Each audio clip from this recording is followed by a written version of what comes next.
Hello farmers, welcome to my channel. आज या व्हिडिओमध्ये आपण बघणार आहोत की रक्तचंदनाच्या बियावर बीज प्रक्रिया कशा प्रकारे केली जाते। पहिल्यांदा ताजं गाईचं शेण घेऊन त्यामध्ये पाणी मिसळून त्याची स्लरी बनवून घ्यावी। रक्तचंदनामध्ये सीड ट्रीटमेंट करणे ही एक अत्यंत महत्त्वाची प्रोसेस आहे।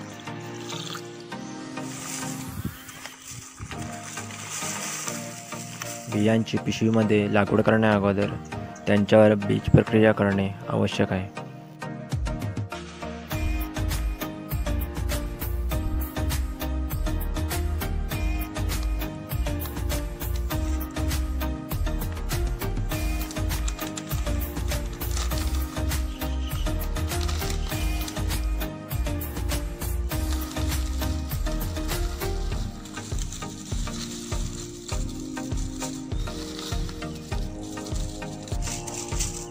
बेटर जर्मिनेशनसाठी रक्तचंदनाच्या बियावरील hard seed coat partially decompose होणं आवश्यक असते। त्यासाठीच ही प्रोसेस फॉलो केली जाते।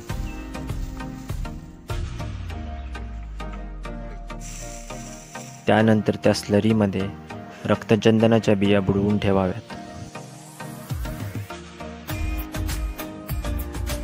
शेणाच्या स्लरीमध्ये रक्तचंदनाच्या बिया 48 तासांसाठी भिजवून ठेवाव्यात।